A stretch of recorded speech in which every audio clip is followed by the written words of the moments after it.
So I saw John Wick 3 yesterday, and I saw John Wick 3 yesterday, and I saw John Wick 3 yesterday. Welcome to the newest episode of SDW. Super Dario World! It's a me, Dario! Woohoo!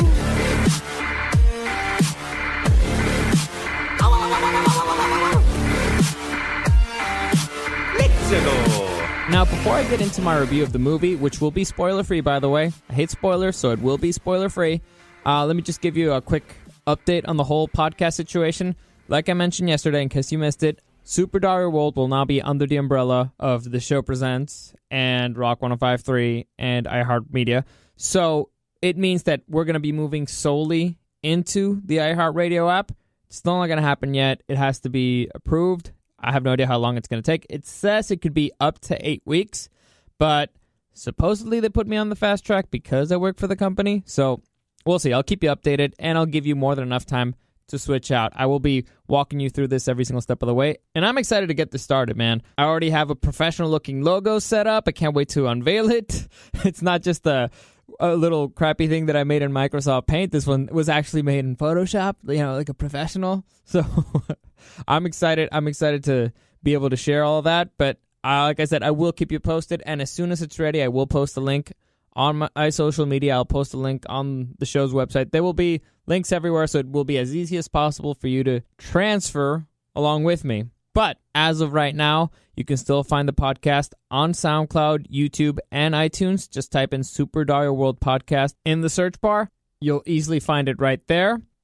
As always, please add me on social media at Dario the Show on Instagram. You can always contact me there with any comments, questions, or suggestions. The feedback is always fantastic. I actually had an interesting back and forth with a P1 that is tied into a news story that I saw today, but I'm going to save that for tomorrow. It's a big deal. I was really excited to talk about it, but I have John Wick on my mind right now. I want to go through that. I'll save the other one for tomorrow, and I guess it is kind of a throwback. No, it's not really a throwback, but it's something that relates to a news story, and it kind of has a link to what happened to me last year. So I guess it is a throwback. Does throwback count last year? Anyway, doesn't matter. Also, don't forget, Eddie Papani, the host from the show, Rock 105.3's The Show, will be joining me next Monday to review the final episode of Game of Thrones. And we'll probably go through the whole season, and we'll probably kill each other in the process because we have very, very different views on the show. He loves it too much, and he's very forgiving. I love it too much, and I'm hypercritical. So we'll see where that goes. But okay, here goes. Parabellum.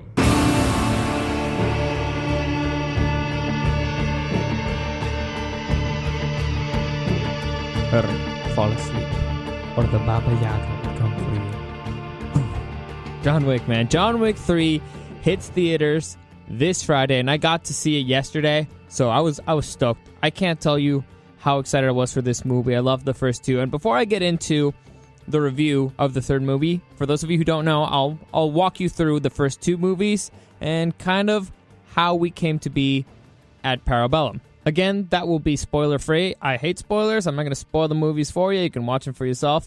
But anyway, here's the premise. After the death of his wife, the best hitman ever comes out of retirement because some gangsters kill his dog. That's pretty much it. I'm not kidding. It may sound very simple. It may sound like a simple premise, but I'm telling you, dude, it's way deeper than that. And it's an amazing premise. If anybody touches my dog, I'd go mental too. So that's the premise for John Wick. That's the premise for the first movie. And things kind of just get rolling from there. Vengeance is a cycle, man. You can't stop it. You can't stop that wheel. Anyway, the movie stars Keanu Reeves in what might be one of the greatest castings of all time. Keanu Reeves is a very interesting dude. He's lived a very interesting life.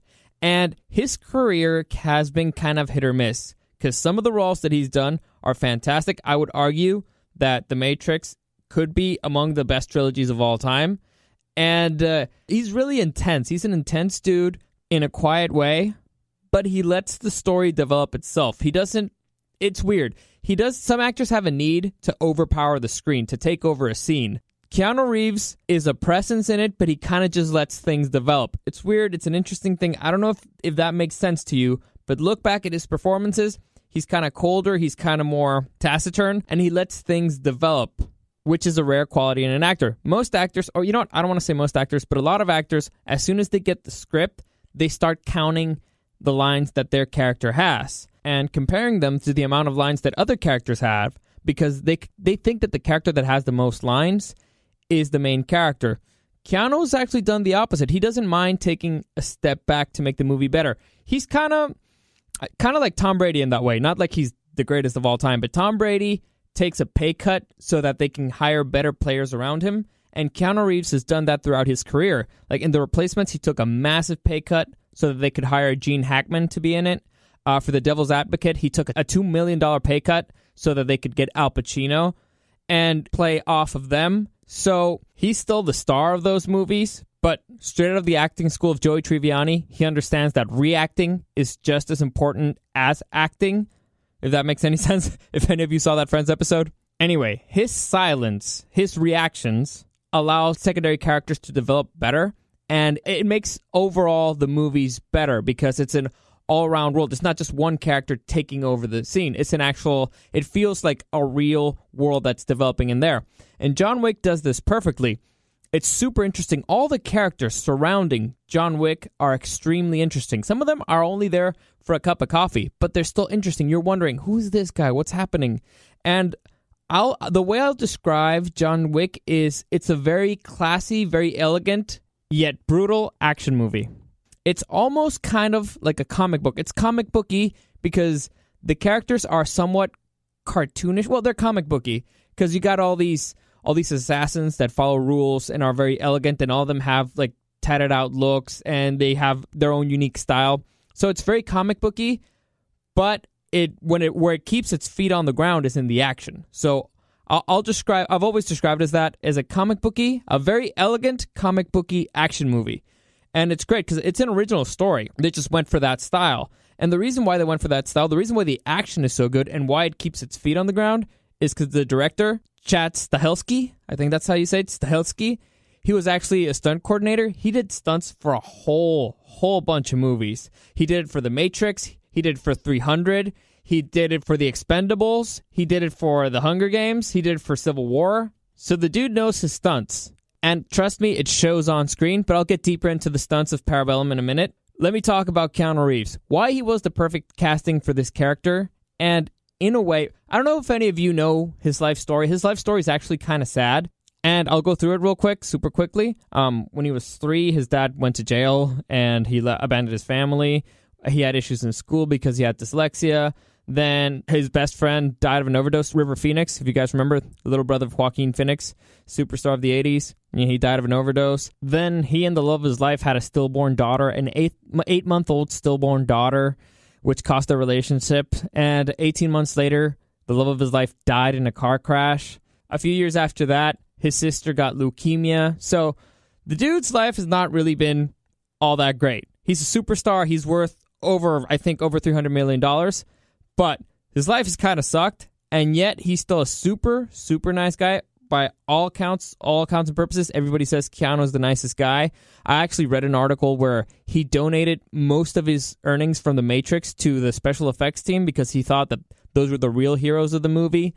He's still a super modest guy, rides a subway. He has a bunch of charities that he doesn't put his name on it just because he doesn't want the attention, but a bunch of charities that help out cancer research.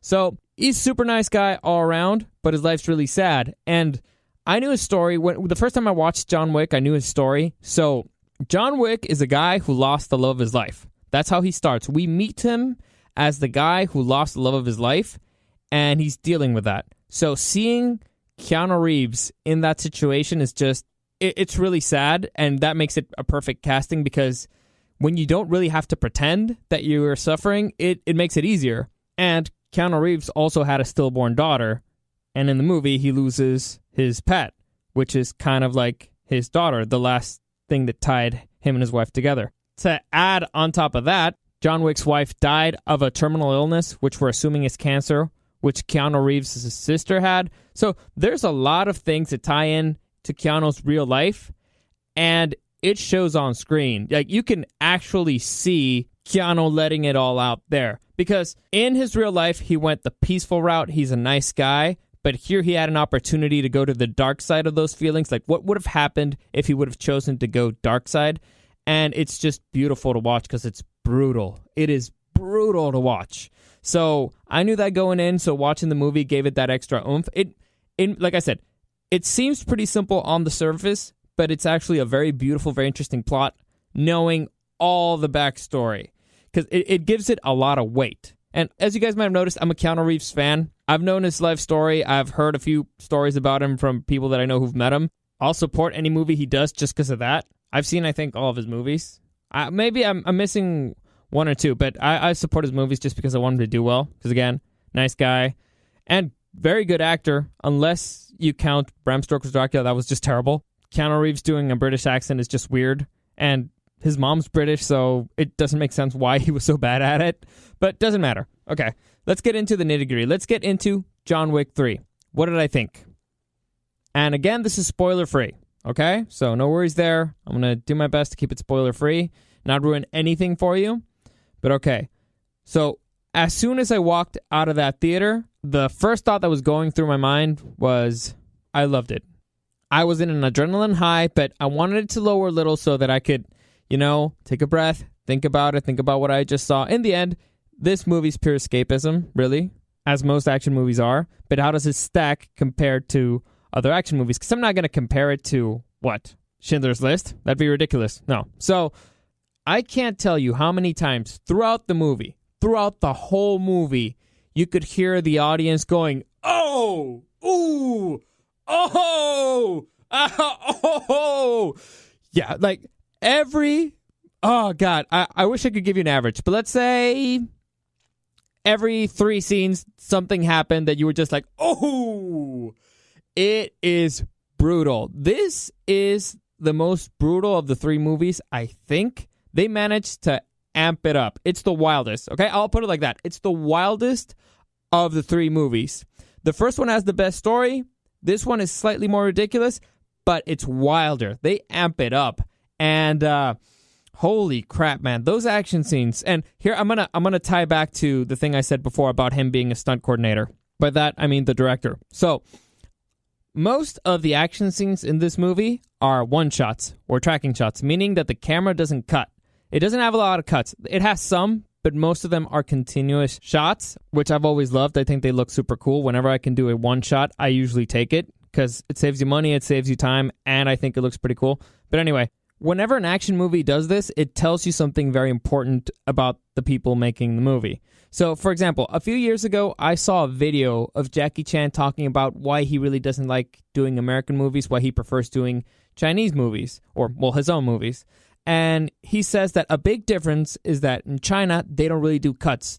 They show you the whole scene, they show you the whole fight, and it's usually a one-shot. They do 1 or 2 cuts here or there, but it's usually a continuous fight scene. In America, they do a cut every single time they throw a punch. And what he says is that whenever they do that, whenever they cut, whenever somebody throws a punch, means that the actor doesn't know how to fight. So they have to cut so it looks like it was a more intense hit. Here, Keanu Reeves and everybody in the cast knows how to fight. It's because, again, it was made by a stunt coordinator, and Keanu Reeves learned Kung Fu for The Matrix. And those fight scenes are so well coordinated. They're so amazing. I kept expecting cuts since the very first movie, and they're not there. They're amazing. I mean, there's a few here or there. I mean, there are cuts, but most of them, you're just like, wow, how the hell? And you expect them to be, oh, they're far away. It's not the real actor. No, they do close-ups of it. So you see that it's actually Keanu doing all of his stunts. So to me, that's always been way more impressive when the actor actually is a badass. So you don't have to pretend to be a badass. You're actually a badass doing the scene, if that makes any sense. So to me, I always give points to that. And with one shot, it also puts things in real time, meaning that things develop the way that they develop in the real world. We sense them. We see them in the real time of the real world. And that always makes things, to me, it always adds to the tension, because in other movies, things happen too fast or the cuts are so many that your brain kind of doesn't even react to it. In real time, it helps the audience get into the scene more, because you can kind of see what's happening. You can see where everybody's standing. You can see how far. You can see how many. You can see every punch that's coming. Oh my God, you're blocking one. You're hitting another. It's another one that's coming from the back. So it takes time. with cuts, it's just like boom, boom, boom, boom, boom, done. No, I don't even know where that guy is. Where did he come from? I don't know what's happening. So it's too much. It's too fast. Here, again, real time. You're aware. You know the surroundings. You kind of see where everybody's standing. Things don't just come out of nowhere. I mean, some do when they walk into the scene or whatever. You get to see how the actors start getting tired. When he hits one guy, he's on the ground. You can see him slowly start getting up, and you're like, oh my God, he's getting up. Turn around.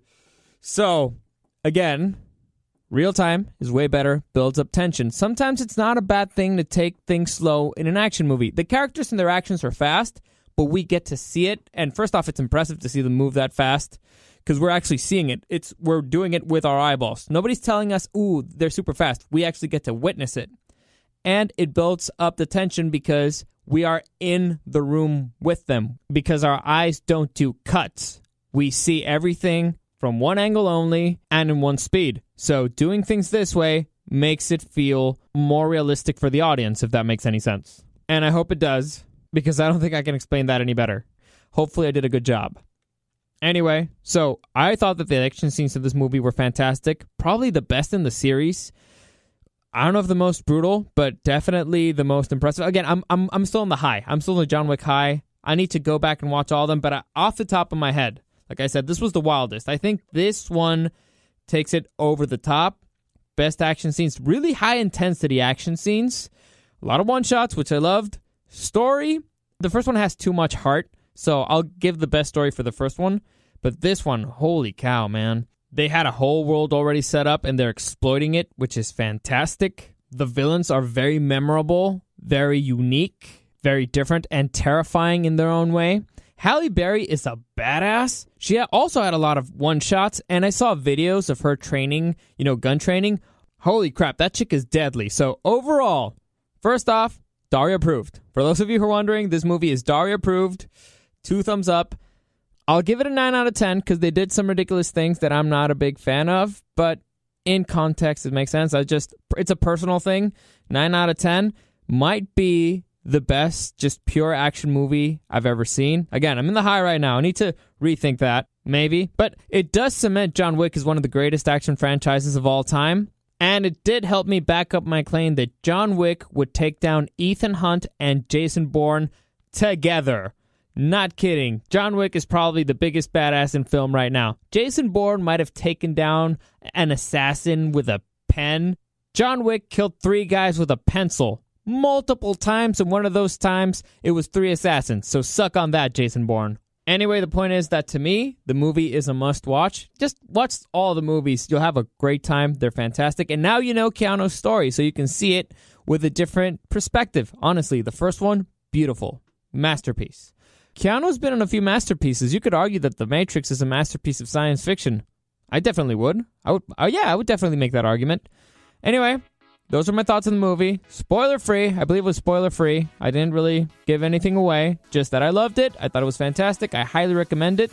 When you watch it, let me know what you think. Again, you can always contact me at Dario the Show on Instagram. Any comments, questions, or suggestions there. Tomorrow, I will share the story. It has to do with Batman. I'll let you know. It has to do with Batman. There's a news story today. Well, there was a news thing today about Batman, and it ties into something that happened last year. So I'll share that story tomorrow for Throwback Thursday, and I'll keep you updated on any news in the iHeartRadio app front. So, as always, thank you for listening, and I'll see you tomorrow.